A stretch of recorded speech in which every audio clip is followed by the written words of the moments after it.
Let's call it the board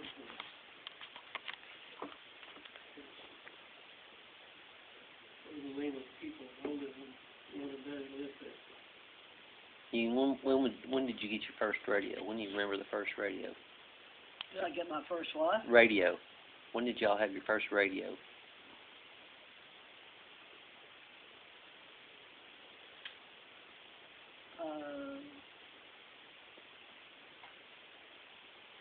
Let's see, I'm still in grade school. No, I was in high school. Probably 1940. Oh, really? What'd you listen to? Whatever Daddy wanted to listen to. Things haven't changed. What was it like? I mean, was that well, was that a big thing? It was a big thing. Biggest But we thing? could only listen so it was because it was battery operated. And they would say, turn it off, the battery's been going. But when his program was on, we had to, we could listen to that. We probably listened to Amos and Andy. Oh, yes, of course we did. And something about the, some kind of door. They came on, you know. The green door. What was it? The green door. Was that what it was? That's what I remember, the green Well, we door. didn't get to listen to it through the day. We just listened to it at nighttime, Yeah. you know. Was that a big thing for you? Here's a question that surprised me to ask Daddy, because what's the biggest technological change in your lifetime that you can think of? Like, you know, computers or anything like that. Not even doesn't even have to be computer. It could be like car or what? Airplanes, anything. What do you think the biggest thing is? I'd have to think about that. I don't really have to think, you know. What's the biggest thing that came out that changed your life the most?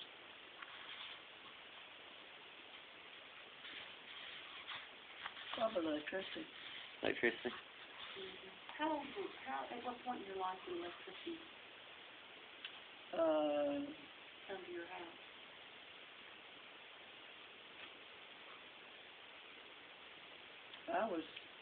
I was working. Really? Because I can remember going home one weekend, and Daddy was showing me all these light switches, and he kept saying, all you have to do is turn this switch and lights come on. You know, before it was keep the kerosene in the lamps, keep the chimneys clean, you know, and all that good stuff. I mean, that's relatively Daddy said it was a 4-lane highway. a 4-lane highway? Not especially when it started building the modern roads. The interstate. Oh, okay, you're saying That changed life more than anything, even when roads weren't so crooked. because it let you travel so much more, so much easier. Oh, I thought you meant change my life. Well, I mean, that's what he thought. Oh, okay. That's electricity. See, he had electricity probably when he was younger, a lot younger, didn't he? Mom and Daddy had the first electricity, but I knew that. I'm pretty sure it was the first electricity when we moved down where the home, we called it the home. First time we ever had electricity. And how old were On you? Bluesville Road? Yeah. And how old were you? 16, 17. Well, I remember when we got running water in that house. Well, I mean, I remember. But that was also the first time we had electricity. Now, you know, you got to remember where we lived. Daddy lived, Mother and Daddy lived up in Thompsonville. It was across the river, no real road. That was Mother's home. Yes. Yeah. That was really back on part of the old Lanham homestead, is what it was. Yeah, it was. Yeah. But there was no way to get to that place. We had to park, Daddy had to park the car at the bottom of the bridge, and we had to walk across the swinging bridge, and walk up a hill, and I think he used to tie a wagon, a team with a wagon, on the other side of the river.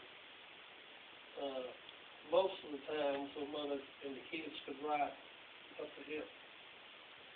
But that's how we had to get up to the house. And there was no way to get electricity up there, not, at least not to those people.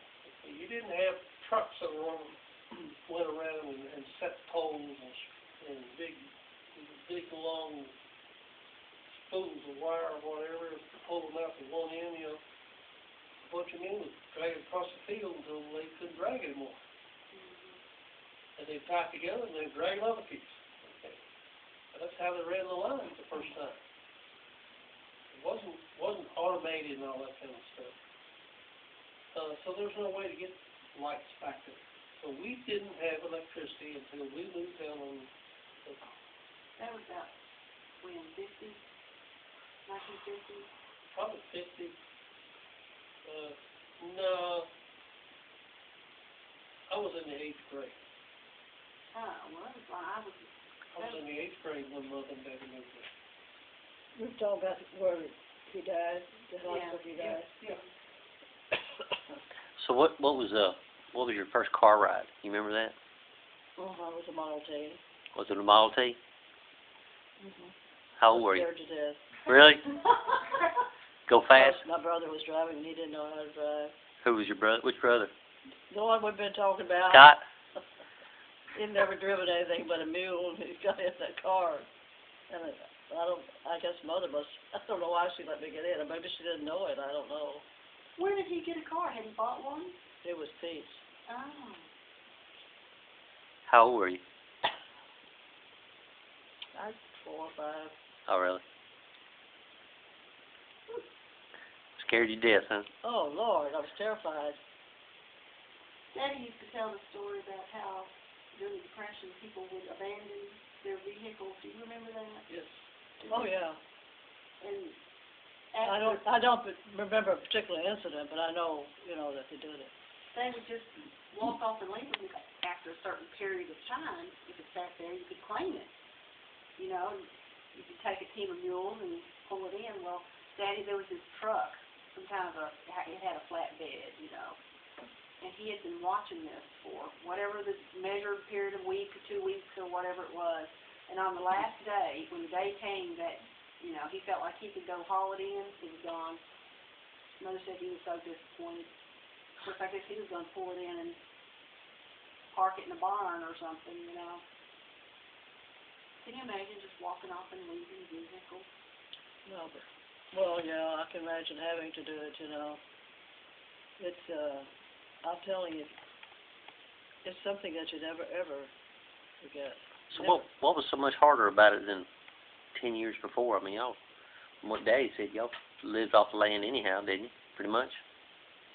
Yeah, there was now? thousands of people, though, Mark, that didn't. Yeah, but what difference would it have made for you in the Depression? I mean, you still lived off the land, didn't you?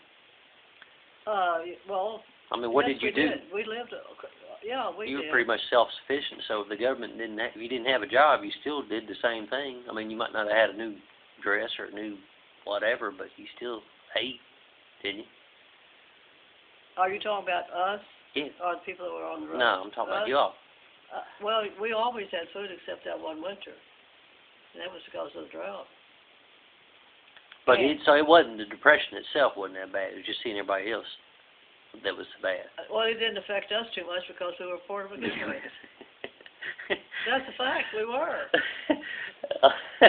Yeah, that's the story Daddy told me. He said, I never knew there was depression. I was always so poor that I always thought it was just, the same year. It didn't make that much difference. It was just like it always was. I don't know what y'all complaining about, but... It might have been a depression, but we didn't. That's what I said, you got to change your whole mindset.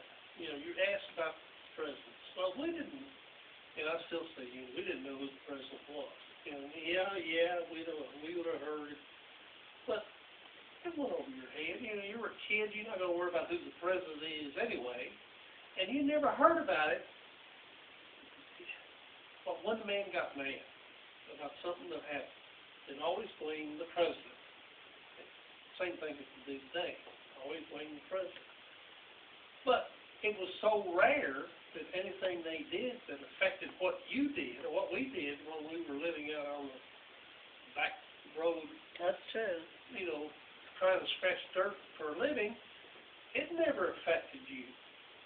We didn't So we didn't know anything about the president.